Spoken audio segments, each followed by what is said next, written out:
and welcome to the Irish Arsenal GOONER podcast. It's Tuesday, the 8th of March. I'm your host, Jonathan Giles, as always. I'm joined this week by my regular guest at this stage, a clean shaven, as you can see, Martin Alex Stoneville Mullingar, Eamonn Donnelly, who are you, Ken Barlow, John the Baker Mealy, and Eric, I'm back, Shadowlands. How are you, lads? Eamonn Jonathan. Eamonn Jonathan. Good evening. And Eric's quiet there at the bottom there of the screen. I'm sorry, I got drowned out there a bit. Sorry, you're playing a bit part in this week, Eric. Okay. The viewers mightn't be the brightest bulbs in the box there, Jonathan. It takes four of us to explain the game to them. Oh God, Liam Brady out of a job already. As always, moving swiftly on. So frustrating, Deirdre. You can catch our show on Spotify, SoundCloud, and of course Dublin Arsenal Supporters Club on the YouTube channel. So I don't want to pass to Martin there just briefly. You were saying just before we came on here, we've 60, 70 listeners, did we, Martin? Yeah, we had 70 views and gained another 40 followers. So yeah, it's going steady up, and well done to everybody who's listening to us every week. So I admire you. Listen to all. No, but it's just great, and just to see it. And I'm also on Spotify and on SoundCloud. We get a few good listeners. So yeah. Upwards. With the waning influence of the Catholic Church in this country, it's replaced penance. Well, if you can listen to an hour of us, I think that's definitely well worth that going to mass on a Sunday. On this week's show, we'll be reviewing our 3-2 victory over Watford on Sunday. We'll be previewing our upcoming game this Sunday against Leicester City at home, and of course anything football at the end of the show as always. So over the next half hour or so, I hope you enjoy the show. So we'll dig in and start with the 3-2 victory away to Watford. Goals by Odegaard, Saka and Martinelli for us, and Chuko Hernandez and Momo Sissoko got the goals for Watford. We started off really brightly, I suppose. After 5 seconds, Emmanuel Dennis had a goal ruled offside, and then a nice swift and neat 1-2 with Saka and Odegaard for Arsenal's opener. I thought all 3 goals, I think we'll all agree, they were all crackers. Of course, Watford got the equaliser then from Feminia's cross, and it was brilliantly finished by Chuko Hernandez, acrobatic finish. Their second goal came from Saka. He took the ball off cleverly, done a nice 1-2 with Lacazette, and then buried it into Foster's top left-hand corner. I thought that was a super finish from him, and he's just having the last few games, he's just been on fire for us. The second half then, Arteta's quick thinking, quick throw in from Saka, which led to Lacazette with another assist on the day for Martinelli to bury into Foster's right-hand corner, another top one. That was Saka has 6 goals in the last 10 Premier League games for, so he's really on fire, as I said earlier. And of course, later on then in the second half, Sissoko slotted under Ramsdale for a late Watford goal. I thought Ben White could have done a bit better, could have cleared it, but look, it was late on and there was no damage to be done after that. So we lie in fourth at present on 48 points, a good away victory. Could have been one of those games where we could have got nothing or could have lost. So I was quite happy the way we came out on Sunday, and 3 top goals. So I can't complain. I'll go to Martin. And how did you see the game on Sunday, man? Yeah, it was a good game. We've been in the riverbar downstairs for the first time for a long, long time, and yeah, it's as we all thought. It's not like it was on paper. 19th against what was it, 6th at the time. Watford came out all guns blazing, and thank God, he had his boot in front of I think it was Cedric who nearly played him on, so it could have been the worst start we could have actually wanted, But yeah, it was disallowed. And then like just some unbelievable goals from Arsenal. I mean, they kind of all three of them were just fantastic goals. There's all three contenders for goal of the month already. Yeah, Yeah, 100%. Yeah, like it's just nice to see. Like regarding even like I said, a 3-2. Like it might not be like as clear as it should have been. We did it hard again, which we shouldn't have done. But it's just like the quality of the goals we're scoring at the moment, the way we play. It's just really, really encouraging. And, and I hope we can take that in the next couple of games as well, especially against Liverpool.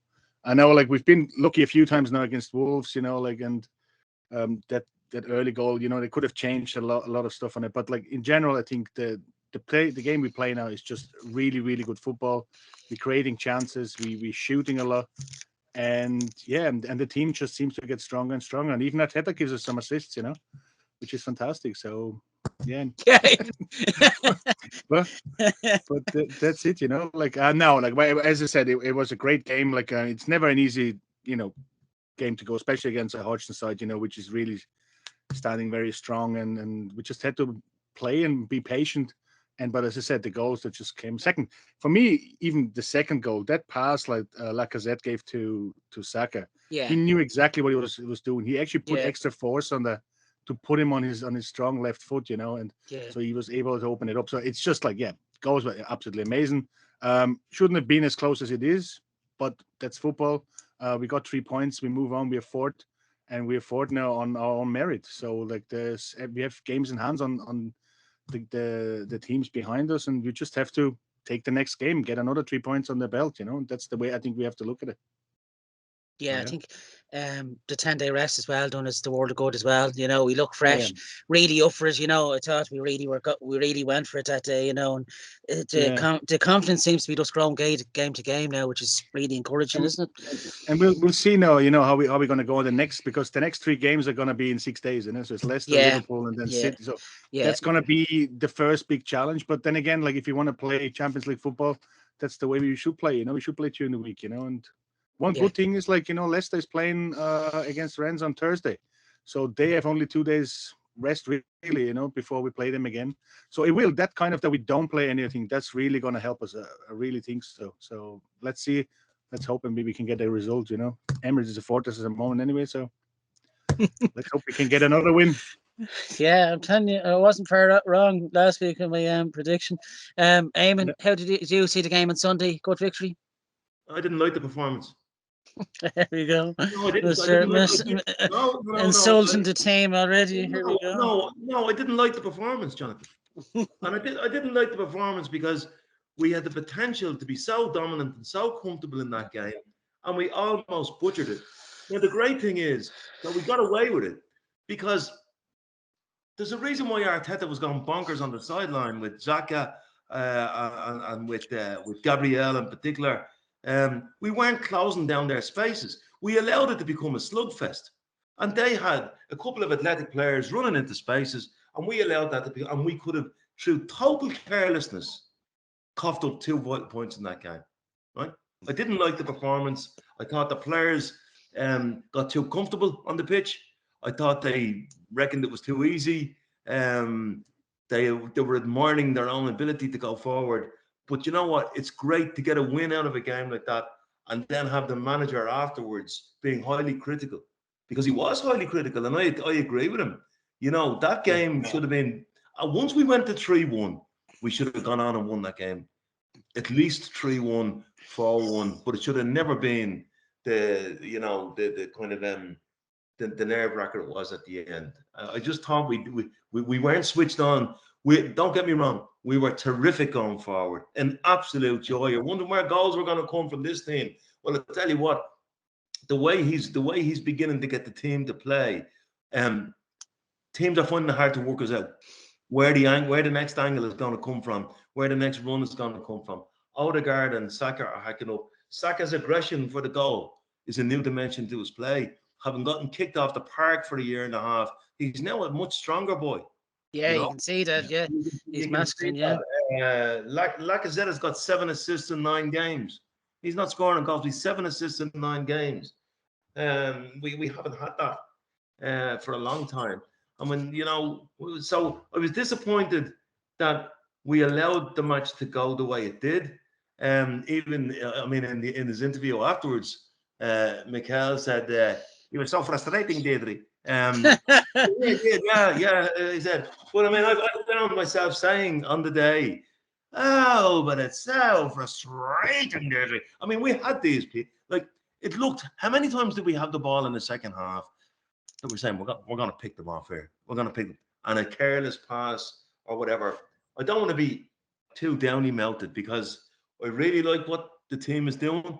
I really like what the manager is doing, despite the fact that he's not a big name. And all of this clamour for a big name manager. I'll tell you what, he mightn't be a big name manager, but he's changed the entire dynamic of the squad.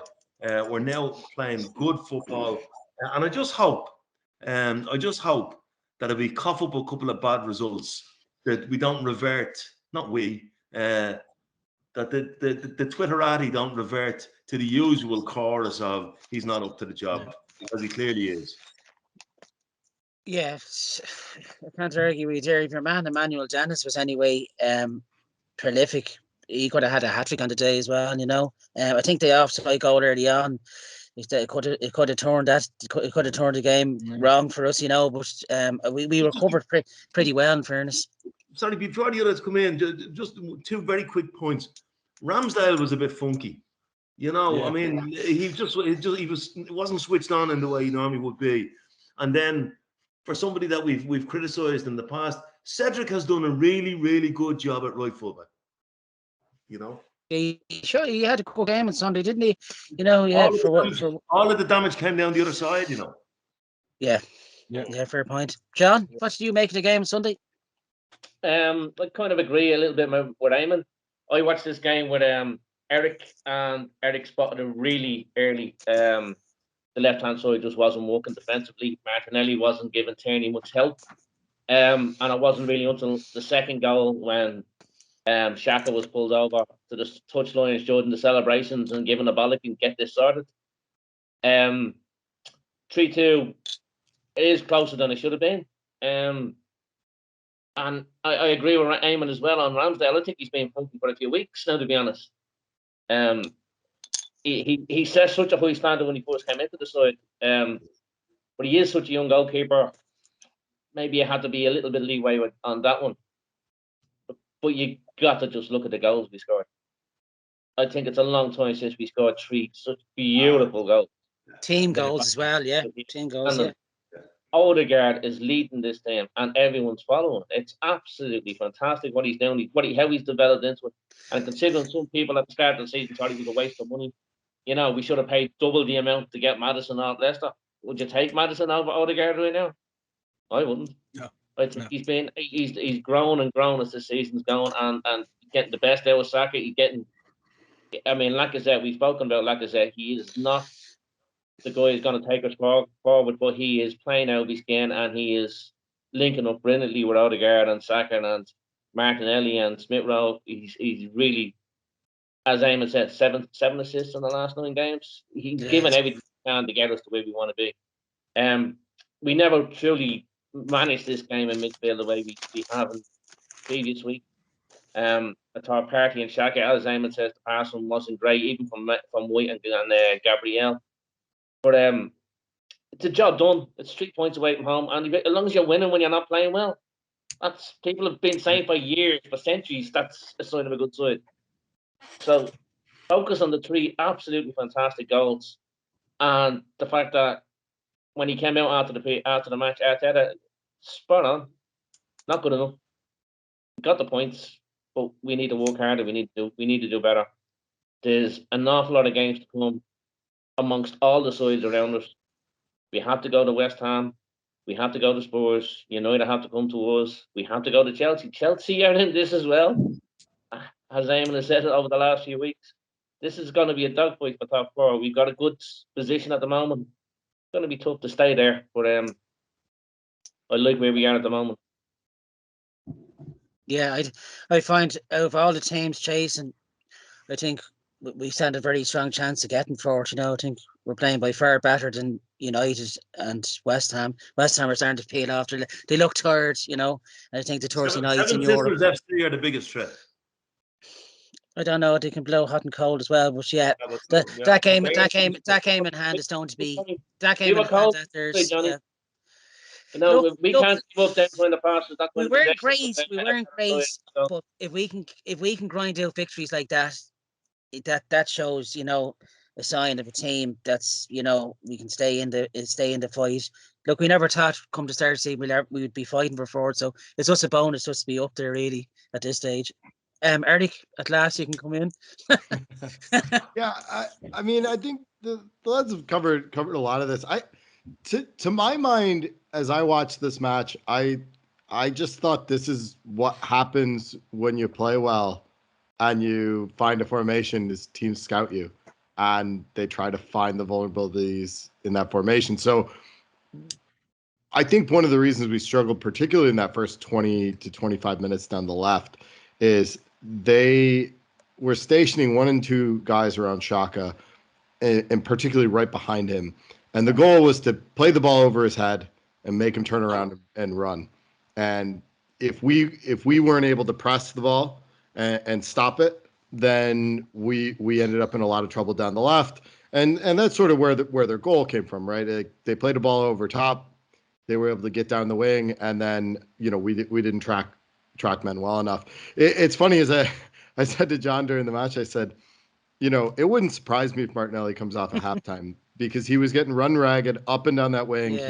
He wasn't doing a ton to contribute. But then of course he goes and scores an absolute banger in the second half, and that just shows you why you don't take him off, because he has that in his locker. But I just think that, like, this is not the last time that teams are gonna find solutions to what we're doing tactically. And what's important is that we're addressing it in the match. And I think, honestly, I think we did. I think after we scored the second goal, we held them pretty well. Like, they didn't create a ton after Saka dropped much deeper into kind of a double pivot to keep those guys in front of him, keep the ball in front. I think,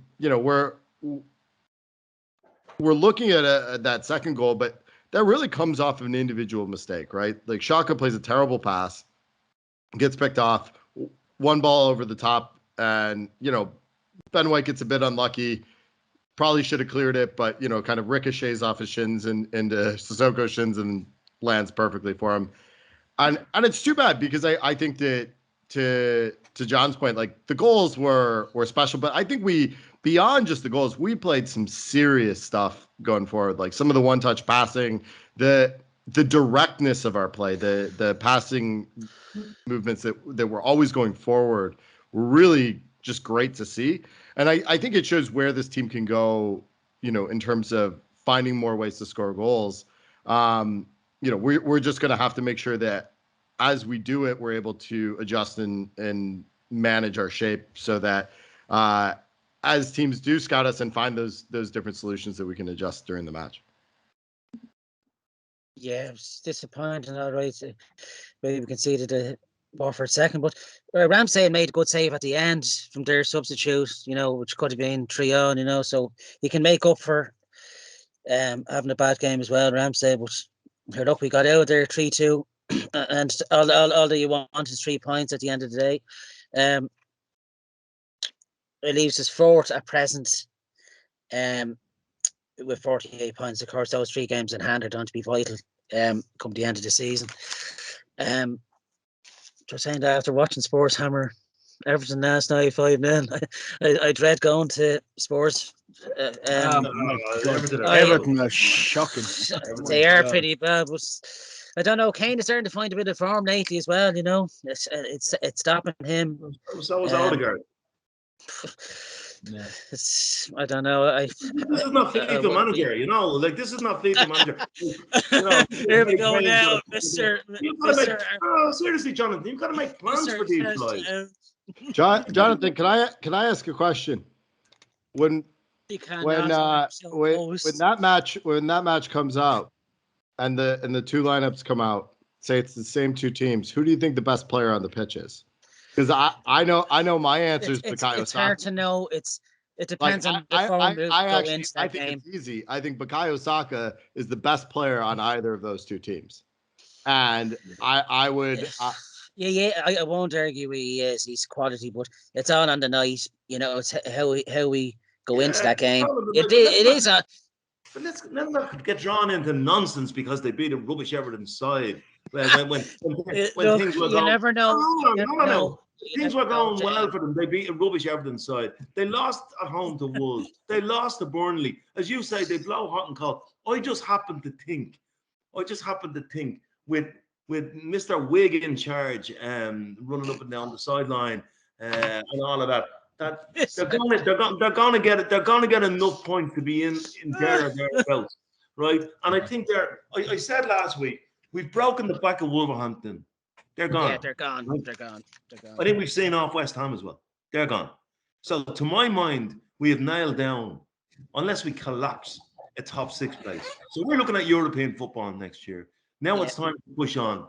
United could they have enough good, but they look a rabble at the moment. Yeah.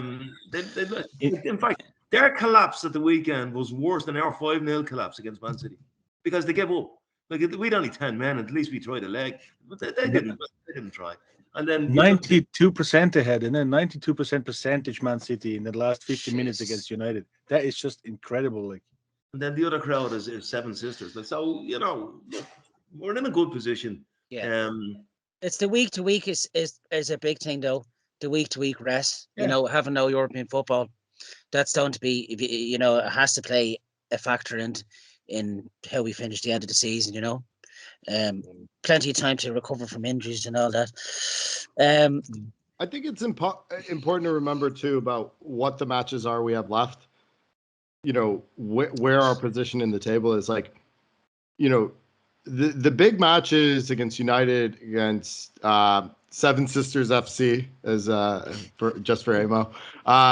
But like those matches are big matches. Don't get me wrong, and winning one or both of them basically guarantees top 4. But we're in such a good position right now that you could probably lose both and still qualify top 4.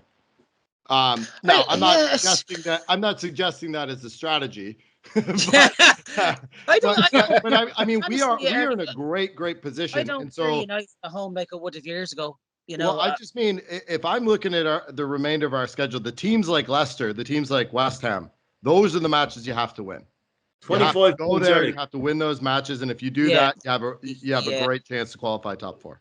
I say it here every week. If you get 2 points per game, that's 76 points over the season. If we got 25 points from 13 games, we finish in the top 4. So Eric is right. It's going into each game with the right attitude. Don't take it as don't. And I think that's talking about like the way we are playing, and I think this is one of the problems what we have when you have such a small squad as we have now. I think especially in Ramsdale might be a bit comfortable now because he's not really getting pushed by Leno. I don't think Leno will ever gonna go back. So like I don't know how he's preparing in training. And it's the same for the back 4 guys. Like, I mean, Cedric now is obviously Tomiyasu is up. So that might have a lot to do as well. And, like that kind of pressure. But yeah, we just have to take every game and look at this is going to be Spurs. It's going to be the game like what they're all going to be up for. There's no doubt for big whatever time, it is. yeah. But I don't think, and Eric said, like, I don't think they're the games we really have to worry about because first of all, we don't even know when we play Spurs. Could be the second last game and everything might be over by then. But the games that we have to look at is the Leicester game, the Villa game, the Crystal Palace game. They are the games we have to win. If you don't win them, then we're in trouble. And the rest, as I said before, like they are all playing each other as well. Man United are playing Spurs next week. A draw would be great.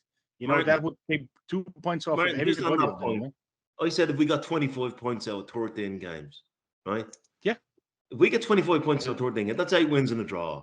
You can lose 4, right? What it means for Spurs is they have to get 31 points out of 13 games. They're tight margins for them. United have to get 33 points out of 13 games. That's really not only get 33, yeah. I'm just saying. So, and I think, to be honest, the other thing I noticed, I don't know whether you watched the bench cam, was the one thing that we've kind of glossed over this year, and great credit is due to Arteta, even though he is a small name manager, right? great credit is due to him. He has a team of coaches there. Yeah. He has a serious team of coaches who are highly involved in the game. They make quick decisions on the line. They get quick information. He really equipped himself with, a new order. How many times did we used to watch the great man sitting down rocking and looking at Steve Bowl going, yes, boss, or whatever, for all the greatness and all that. This is a serious, this is a serious it's a team effort, Yeah. Yeah, 100%. He's got a good team behind him, hasn't he? Yeah, quick thinking, yeah. But look, it'd be great to make the Champions League. One of them doesn't look like his mini me, unlike Klopp and that other little Klopp mini me on the Liverpool bench. You ever see him? His little floppy head in him, Klopp out. Yeah. We move on to our match preview of this Sunday's match against Leicester City. It's at home. Live on Sky Sports Premier League at 4:30. Our last match, of course, was away at the end of October. 2-0. Gabriel and Smith Rowe scored that day, and Ramsey made a top save from Maddison from a free kick. It was a result I wasn't really expecting at the time, because Leicester at home are usually tough to beat, but that was a great away day, and it showed the real change in form under Arteta. Of course, the last home match was back in October 2020. Verdi scored. I think it was late on, wasn't it? I think we were very disappointed that night, but with no fans there now, it just wrote that season off. It didn't exist in my eyes. Leicester's last game was a 1-0 victory, of course, against Leeds. Harvey Barnes scored the winner. With Leicester playing on Thursday, as Martin said, I think one eye will be on trying to win that competition for them. So hopefully they won't have a full strength team out that day, because their chances of making Europe again in their league position is probably fading away from them week by week. What's the state of that fixture, by the way, score-wise? I missed it the last day. Leicester and Rennes. Leicester and who? Leeds? No, Leicester and Rennes. I think they're leading, aren't they? They've a comfortable lead, I think, over them. I think they're in control of that game, yeah. I think it was 2 or 3-0, I think it was. I'm not going to go with a prediction with this one on Sunday. I'm hoping for a 1 or 2-0. I think it'll be a tight game, in my opinion, but I think we'll have enough at home to beat them. I'll go to Eamonn. What would your prediction be for Sunday, Eamonn? That's why I asked what the state of play with the Leicester game was. I suspect. Let's check that. Actually, I think if Leicester are comfortable, they'll only put half a team out on Thursday. He wants Premier League points, and not necessarily. I mean, I don't know. Like they're a strange team, Leicester. They can be. I watched them in full against Wolves a couple of weeks ago. They absolutely played them off the pitch. How they lost that game, I don't know. They're vulnerable from set pieces, and we're good at set pieces. So, regarding a result, is that not the first game? I think this is the first leg, certainly. It's the first leg because the last time. Yeah. Sorry, but I just to say I haven't been in the riverbar because I've a big interview next Monday and I've been preparing for it. So I'll make the comeback for the Liverpool game to bring some grimness to the proceedings. But anyway, so I haven't been keeping. If that's a first game, well then maybe they'll go on. It's at home as well, Eamonn. Yeah, look, I mean, I think if they're playing an intense game on Thursday, it obviously gives us an edge. It's more important for us that we get 3 points against Leicester rather than a point against Leicester and a great creditable draw against Liverpool, because that's only 2 points in the whole, and that's what it's all about now. I think we should be able to handle them at home. Yeah, I can only see a home victory, really, to be honest. Yeah. For what it's worth. Yeah. John, how do you see it going? Leicester are a dangerous side. As Eamonn said, you just don't know which Leicester's going to turn up. I said it last week, we were talking about the Watford game. It's all about the attitude. I thought Parson obviously was quite sloppy over the weekend. Arteta mentioned it after the game, so I'm sure he's going to focus on that and try and get the players refocused on this game against Leicester. If the attitude's right, expect us to beat them, but I wouldn't put big money on it. They're a dangerous side. That game that you were talking about, Jordan, lockdown, we played them off the park for an hour. We just couldn't get the ball in the back of the net. We had a perfect good goal disallowed by VAR, and they caught us in a sucker punch, as Vardy's capable of doing, long ball over the top. Now I think we're a better side than we were then. It's as I said, I think it's all about Arsenal. Arsenal's at the Shields, right? I think we win. I genuinely believe that. Yeah. Yeah. Martin, how do you see it going Sunday?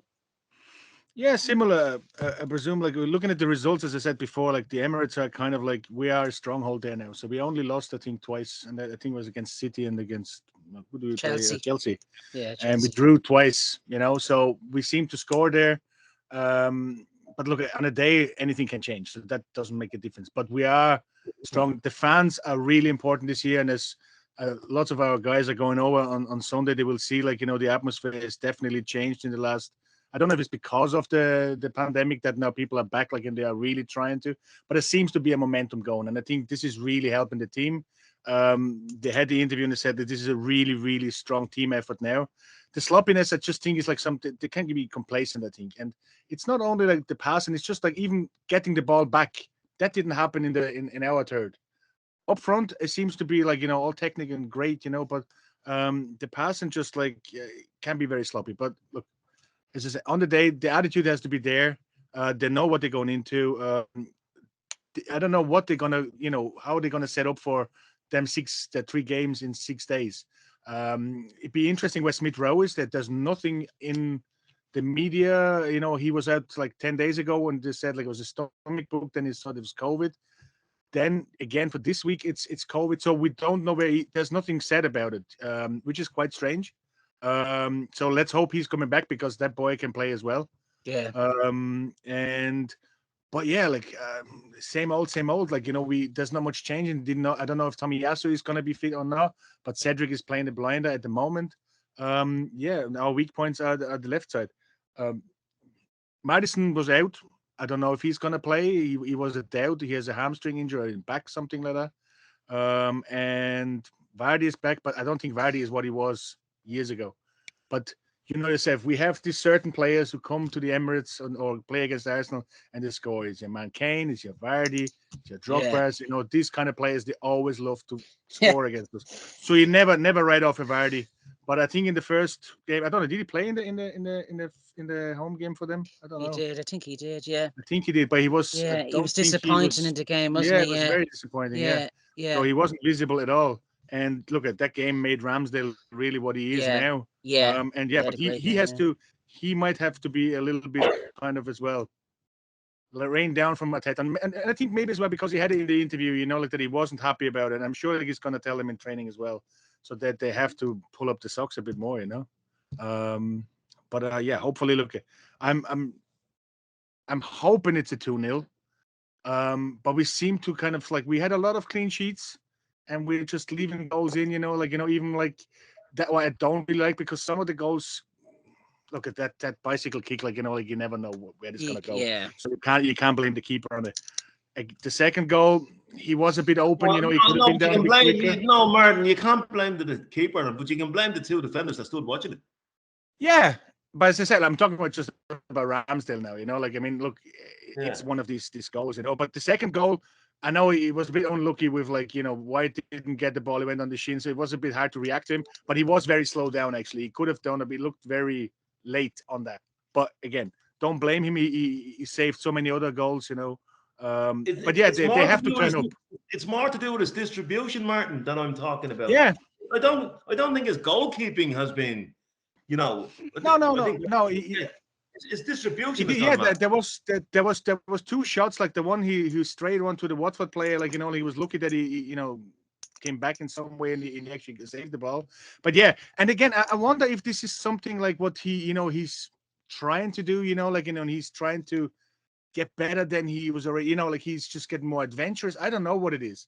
But I still think if you don't have anybody who's going to go for your job, it's very hard to motivate yourself. I know it shouldn't be like that, but I find that when in any player, And unfortunately, we don't have a huge bench, at the moment for and especially for defenders. From what I read, Bernd Leno is training as hard as ever. So I don't necessarily accept that point. But would you put him in? Would you? I don't know. Like as Arteta, would you put Leno into goal? That's if Ramsdale keeps going on his current trajectory, he's going to have a decision to make. Then look, the closer it gets to the end of the season, he's not going to do it. But I mean, if for example, the one thing I like about Ramsdale, there's lots of things I like about Ramsdale. This is not an anti-Ramsdale session. Lots of things I like about him. Is his ability to bounce back from a mistake is really good. Yeah. There was one stage where he got out of jail. I don't know if you noticed it. He kicked the ball straight to a Watford player who, if it had been the right Watford player, would have done a 9-aim from the halfway line. And it was an empty goal, and it was a shocking effort at a crowd. I don't know what he was trying to do. It suggests to me that his head just wasn't on it, But look, I mean, Ramsdale's been terrific for us. I don't expect to change. But I wouldn't say it's because he's not being pushed. I just, I know we haven't got around that. Just if you read the quotes from Martin Odegaard, he says that the togetherness in this team is something special that he's never witnessed before, and that all of them want the club to be back to the top, even the guys who aren't playing, and that's the feeling at the club at the moment. So I just think that we're young, and I just thought we got a small bit arrogant when we were so much on top at the weekend. Yeah. Look, if the motivation is missing, I mean, they're getting $500,000 seemingly for reaching Champions League football each, so that should be motivation enough, isn't it? Yeah. You would think, well, $500,000. What's $500,000 for football? What Odegaard seems to be suggesting is that there's a very strong togetherness among the bunch with a willingness to get Arsenal back up to the top table. Yeah. And that has to be generated and fostered by the manager. The crowd realised that. I was talking to a fella today who was, as usual, late tickets. Here's another thing. It's very difficult to get tickets for Arsenal these days. Yeah. There's no going in on the site now and having ticket exchange all over the gaff. I've been trying all day to get 2 tickets for Sunday for somebody. And the belief is back again, isn't it? That's down to what the fans are seeing. A committed team, albeit one that will make mistakes, that the age profile is right. Some homegrown boys. Anybody who paid to see Saka and Smith Rowe, anybody who paid to see them, they're the type of players we want to see. The manager and his coaching team deserve, I have to say, great credit for what they put together. And there's a great interview with Arteta. I was one of the Sky Sports journalists. You'll pick it up on our blog column today. It's a brilliant interview with Arteta, right? It's well worth the read. And it's about what he'd look for in a replacement striker. Has to be about not just what he can do on the ball, about whether he's the right type of guy, whether he's the right, whether he'll complement. And it goes back to, people go on about Bill Shankly being the greatest, this and that and the other, and all of that. I mean, Bill Shankly was going to sign Trevor Francis until he looked at his injury record. And he said he won't play enough for us. Right? He was going to sign Frank Worthington, another brilliant centre forward. The blood pressure was too high. They sent Frank on a holiday and he came back and it was even worse. He'd been on the piss all week. That just said to Bill Shankly, he's not going to work. He's not going to come. And I think there's a bit of that about Arteta. I'm sorry for hogging the thing there, but I read that interview this evening. It's a great read. Yeah. If you go into it's on Arseblog, is it? If you go into Arseblog's column, today's column, there's a link onto it and it's really, really insightful, Let's have a look at that, actually. You say no research goes into this show. Oh. I know there's plenty of gargle goes in it, though. Now I'm not. So frustrating, Eric. Waiting on the sidelines. How do you see the game going, Eric? I mean, I don't know. I guess like to my mind, I think there's probably a good few goals in this one. Yeah. Because I think Leicester is by far at their best going forward, and their defending is leaves something to be desired, and I think they know that. And so I actually think the big question is whether or not Vardy plays. He's just back from injury. If he plays Thursday, is he going to have enough in him to go 90 again? I think it'll be interesting to see what happens, because I think that will impact sort of how they approach the game tactically. But I expect this to be a pretty open match. I wouldn't be surprised to see a pretty high scoring match, because Leicester is going to have to try to go get goals, because I don't think they anticipate Arsenal not scoring. So to my mind, I think it could be pretty entertaining for the neutral. But hopefully we just score enough goals and kill off the game early. But I think I honestly think that's this is one of those games where, particularly in the first half, it might be pretty end-to-end stuff. Yeah. So I'll go with the score prediction. So 2-0 from me. John, your prediction for this? 2-1.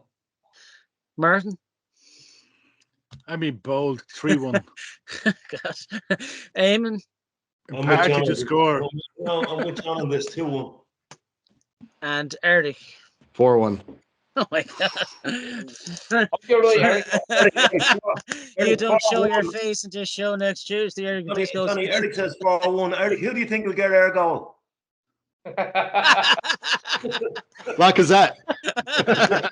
Hey. Oh God. Talk about his last appearance on the show after a statement like that. I just think it's a match where if we can get an early goal, they're going to have to pile forward, and we might hit them on the counter a few times. It depends as well, Eric, on the match against Rennes on Thursday. They're at home Thursday, and then their away leg, I think, is the following Thursday. So they might have, depending on how close the result is, as Martin said earlier, they might only field half a team and keep, players. Yeah, but I think that's why particularly in the first half, if we can get an early goal, sink them.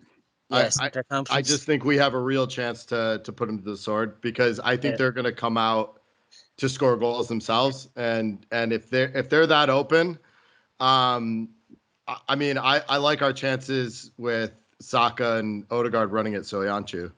And so to my mind, I think there's a real opportunity to go get some goals in this match. Yeah.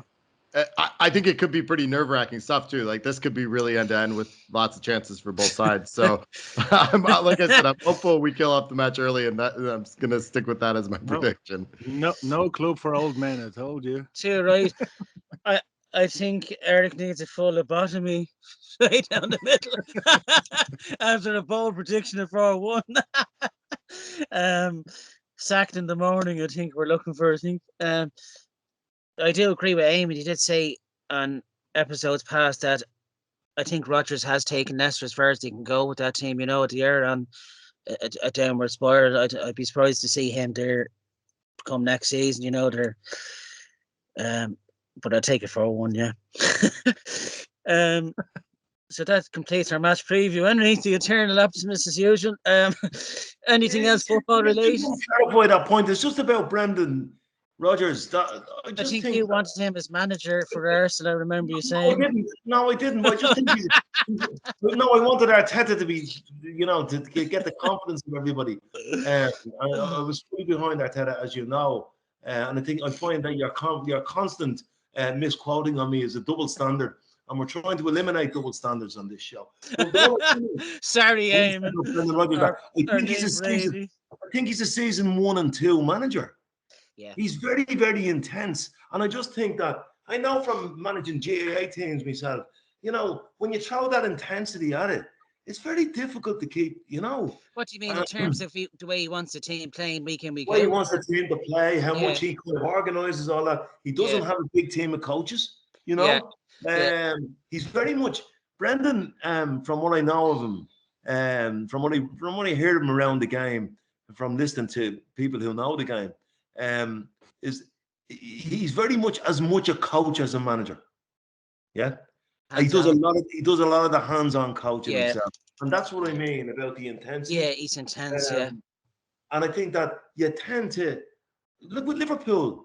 He almost won them a league against the head in 2014. If Stevie May hadn't slipped over that time, they'd have won the league that year. They would have won it, and should have won it. We're nowhere near the kind of team they have now, and a lot of that was down. We should have. We were actually in a great position that season, and they they beat us 5-1 that February. And Yeah, I remember that. Yeah, we're brutal. and we fell apart, and they went on to actually make a mess of it. But the season after that, he just couldn't get that up again. Yeah. He lost Vardas, did he? That next season, or one of them left. I just think when you look at Rodgers, similar to a lot of managers that really push up high and press with significant intensity like that. It's hard. Like Klopp is one of the few managers that has had like long-term success with that, and even then, Klopp's vastly dialed back the amount of pressing he's doing. And so I think that's actually it's an interesting point, because I think that Rodgers came in and gave that team a real bit of energy, and a lot of those kind of high press turnovers was where Vardy was pouncing on the ball and scoring a lot of goals. But that seems to have dried up. I just think that they're not winning the ball high up the pitch anymore. Which is sort of why their matches are turning into basketball games, right? Like, I mean, they're like that Wolves match was incredible, Eamonn. Like they battered them. They had so many chances, and the Wolves had so many chances, and I was like, this match is ridiculous. I don't know how we finished with one goal in it. But that's sort of why I just think that the way that they play with their midfield, like they have Ndidi and Tielemans, who should be pretty solid, but the spaces just look really big in that team, and so the ball moves between the lines a lot, and so I just think it might be a really, really open match on the weekend. They have a player called Dewsbury Hall. He looks a good young talent as well. But yeah, there used to be a taxi rank outside it. I think we'll all be hanging for one if it all turns sour. Look, I'm happy enough that we have Thomas Partey facing up against Dewsbury Hall now. I'm okay with he can have a hit and miss game as well, but let's hope he has one of those good games. But the player of the month, Partey. He's just got player of the month. I don't know how he got it, but I don't know. I don't know how he got it, because he's brilliant. I don't know. I just don't like him. Look, you're making. What do you not like about him? I don't want to comment on that. I think he'd be sold in the summer. Not a hope. Man City are putting in a bid for 70 million. Thomas Partey has become. Since he's come back from the Cup of Nations, he has had a turn of. Well, it was before that. Now it was Man City. Man City on New Year's Day. He was incredible that day. And then he went. Should have won that day. He's been really, really good. He's taken a while to show, but yeah, he's coming good at last. Yeah. But the two of them in the middle of the pitch, although Saka wasn't good at the weekend, but the two of them in the middle of the pitch have given us a foothold on most of the games. Yeah. What you can say is when they play together, we seem to score goals and win matches. So. Yeah, that's all you want, isn't it? Yeah. What else do you care about? Maybe a little bit of side note about the shorts we were wearing on Sunday. Yeah, what was the story? Seemingly, this is totally up for Adidas. Adidas was basically, they were trying to sell red shorts. At the start of the season, they had a few in stock, didn't sell. So they just want to test the water seemingly for next year's jersey. If that has these. I don't know, we hear positive and negatives about it. I personally don't like it. It's just too red. Yeah, I don't like it at all. Yeah. Maybe the no red thing didn't work, so they said go fucking all red. The kit should be red shorts with white sleeves, white shorts, and red socks with a single white band, and that's it. Yeah. And that's probably the thing. I don't know what are they testing it for, because I don't know when they ever would also wear red shorts. All red, yeah. I just doesn't think it, especially maybe if the jersey looks different, but that white on the side and the red. Like Fleetwood Town. Yeah, that's right. Yeah, Fleetwood Town were that. Yeah. Maybe they're. But I don't know. I don't know what the decision was. Why they did just exactly. But it seems to be like a pure marketing thing, and Adidas wanted them to wear the red shorts. So that's kind of what came out of that. But yeah, isn't the best look. Profit making or anything like that. Yeah. Is there anything football related, lads, you'd like to bring up? Martin, have you bought the red shorts yet? You actually, I was looking for them. You can't get them. Were you? Well, you never know. Might be a gift come the end of the season. Yeah, maybe what we have to mention as well, because obviously it's Women's Day today, so like fair play to our No, I'm women. starving. But they are playing well at the moment, so hopefully they can do something as well. Absolutely. Here. Yeah. Actually, did you see the nominations for goal of the month? I think 4 of them were from the women's team on the Arsenal.com. That's right. Yeah. Yeah. Right. No, look at that. They had some. I'm well worthy of it. Was Yeah, the one with the deserve a Miedema mention, pass? Was that last month? The one what? Did you see the pass from Miedema? Unbelievable. It was the first goal, wasn't it? Yeah, that was the one. Yeah, that's what I was saying. I was like, Jesus, that was some pass. I'd say that's a real contender. They're going to be this. They're playing Spurs, I think, on the 27th of March. Yeah. Obviously, I don't know if there's anybody going over, but if anybody is over, they're playing in the Emirates, I think. So be a good game to play, because that's the week when international week, international break, So yeah. But they're in good form, and hopefully they can do it. I mean, it's going to be tough because Chelsea have games in hand, loads of games in hand now. They have 3 games in hand, but we still have to play them as well. So let's hear it for the girls. Let's hear it for the girls, indeed. Yeah, we should really give them more of a mention on the show. Actually, I blame my contributors for not pushing that, but anyway, maybe I get John on the case. Yeah, do that. I know. Look, they deserve all the credit they get. And hopefully they can push us onto 4th place as well. If we get an injury or 2, we might take 1 or 2 of them in the starting 11. Is there anything else that's in terms of Dublin Arsenal Supporters Club, or anything you'd like to mention, or anything? No, we'll see you on next week. Just before we finish the show, just to put a link out to you, football aside, of course, with the Ukrainian crisis and all, the late raised 2 million there on Friday night for the Red Cross. So I have 2 half marathons coming up in Bohermeen and Mullingar in the 13th and 17th of this month. So I'm going to dedicate them to raising more money, hopefully. The website is donate.redcross.ie, so any donations will be very welcome. So I'd like to dedicate them to half marathons I'm doing for that.